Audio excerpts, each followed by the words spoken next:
చూసిన సంబరంగా ఉంది. మరి ఎలా అసలు ఎంత సంతోషం ఇక్కడ చూస్తుంటే ఏదో పండుగలాగా. ఒక మహిళా శక్తి రూపము కవితక్క, ఒక మహిళలకు శక్తి రూపం. ఈ రోజు తెలంగాణ వచ్చిన తర్వాత దిక్కులేని పరిస్థితులలో మహిళలు ఉండే, ఒకప్పుడు భయపడి బయటికి వెళ్ళకపోతుండే. తెలంగాణ వచ్చిన తర్వాత మా బాపు అడుగుజాడలలో మేమందరం బయటకు వచ్చినాం. నేను ఓల్డ్ సిటీ గల్లీ నుంచి ఢిల్లీ దాకా కవితక్క కోసం పోయినాం. ఆమెనే మాకు ఝాన్సీకి రాణి రుద్రమాదేవి. ఆమె నుంచి మేము ఎట్లా అంటే అంటారు కదా మహిళలకు, ఒకప్పుడు జ్యోతిబాయి పూలే ఇట్లాంటి మహిళలను తీసుకొని మేము ఈ రోజు మా కవితక్క బీసీల కోసం కొట్లాడుతున్నది. బీసీ కోసం ఒక ఓసీ వచ్చి మహిళ కొట్లాడుతుంటే కూడా ఓర్వలేని వాళ్ళు చాలా మంది చాలా మాట్లాడుతున్నారు. కానీ ఈ రోజు మెడల్ వంచి బీసీల కోసం మేము ఖచ్చితంగా బిల్ ప్రవేశపెట్టిండ్రు. బీసీలది కూడా అయింది. కాబట్టి ఈ రోజు కవితక్క 100 సంవత్సరాలు ఉండాలి. మా అట్లాంటి మహిళలకు స్ఫూర్తిదాయకం మా కవితక్క. బీసీ గురించి ఇప్పుడు కొట్లాడుతున్నారు, కానీ అప్పుడు ప్రభుత్వంలో ఉన్నప్పుడు కవితక్క ఎందుకు స్పందించలేదు అని కాంగ్రెస్ వాళ్ళు ఖచ్చితంగా స్పందించారు. కాబట్టే బీసీలకు 50% రిజర్వేషన్ మా బాపు కేసీఆర్ ఇచ్చిండ్రు ప్రతి దాంట్లో. ఎందుకంటే కార్పొరేటర్ లో కూడా 50% ఇచ్చిండు బాపు. ఒక మహిళ అయి హైదరాబాద్ కు 1 కోటి మందికి ఒక మహిళ మేయర్ ఉండే, డిప్టీ మేయర్ మహిళ ఉండే. ఈ రోజు మనకు మహిళలు లేరంటే మేమందరం ఎట్లా వచ్చినాం బయటికి? ఒకప్పుడు తెలంగాణ లేనప్పుడు మహిళలు ఎక్కడ ఉండే? తెలంగాణ వచ్చిన తర్వాత ఇంతమంది ఆ మెంబడి మేమందరం అంటారు కదా జాగృతి రూపంలో, బతుకమ్మ రూపంలో, బతుకమ్మ రూపంలో మా కవితక్క బయటకు వచ్చి ఉద్యమాన్ని ఎగసిపడేటట్టు చేసింది కవితక్క. కాబట్టి ఈ రోజు ఒక ఉద్యమాల గడ్డ మీద పుట్టింది. కాబట్టి మా అందరినీ తన వెంబడి నడిపించుకుంటా మా అందరికి శక్తి రూపము కవితక్క. నెక్స్ట్ సీఎం కవితక్క అని ఎక్కడ చూసినా, ఎక్కడ వినిపిస్తుందా అక్క పేరు వినిపిస్తుంది. మరి అదృష్టం ఇక మా మహిళలు కావాలి కదా, ప్రతి ఒక్కరు అవుతున్నారు. కాబట్టి మహిళ అందరిది కాదు, అది పాప కేసీఆర్ ఉన్నంత వరకు ఆయన న్యాయకత్వంలోనే అవుతుంది. అదృష్టం ఎప్పుడు ఎక్కడ ఏమయ్యే తెలియదు కదా తల్లి, కావచ్చు.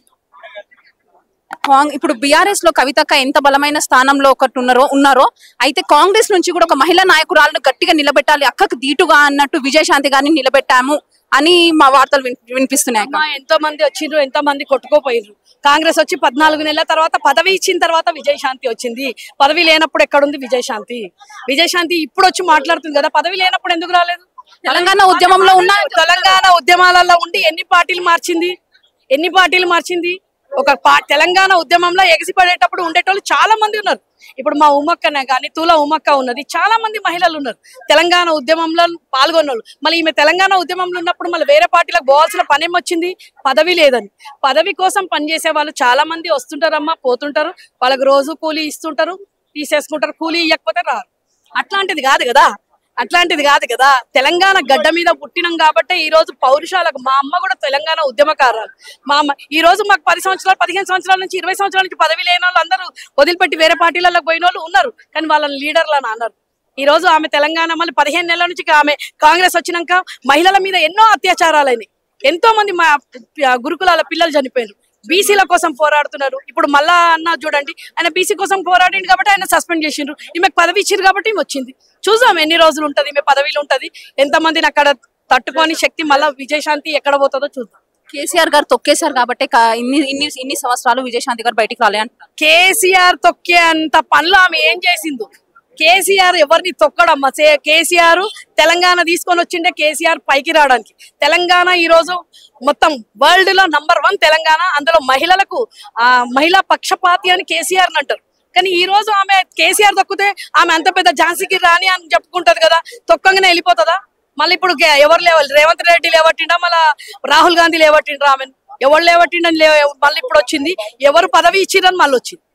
ఇప్పుడు ఆమెకి హోమ్ మినిస్టర్ పదవి కూడా ఇస్తానంటున్నారు. ఇస్తే మంచిదే కదా. మా అట్లాంటి మహిళలు పోయి మళ్ళీ ఇప్పుడు ఊర్లలో తొండలు పాములు ఇడుస్తా అంటుండు మొగోళ్ళు. మళ్ళీ ఆడోళ్ళు వచ్చిండ్రు కాబట్టి ఆడోళ్ళకనే మన బాధలు చెప్పుకుంటారు. నీళ్లు లేవు, నిధులు లేవు. అసలు ఇప్పుడు ఎందుకు వదిలిపెడతలేరు? మా పంటలకు నీళ్ళు ఎందుకు వదిలిపెడతలేరు? రైతు బంధు ఎందుకెళ్ళే, రైతు బీమా ఎందుకెళ్ళే? ఒక మహిళను పోయి 6 గ్యారెంటీలు అడుగుతాం, అమ్మ 2500 ఇవ్వండి. అక్కడ ఎవడు లేదు దిక్కు. హోమ్ మినిస్టర్ లేరు, విద్యాశాఖ మంత్రి లేరు, ఎవరు లేరు. కాబట్టి ఒక మహిళ వస్తే మాకు కూడా బానే ఉంది కదా, ఇస్తే బానే ఉంది. ఆమెను పోయి అడుగుతాం. ఆమె ఎట్లయినా మహిళ అంటుంది కాబట్టి మహిళ బాధ తెలుసుకుంటుందేమో చూద్దాం. తెలుసుకోకపోతే మళ్ళీ తొక్కేస్తారు, అలా కూడా తొక్కేస్తారు.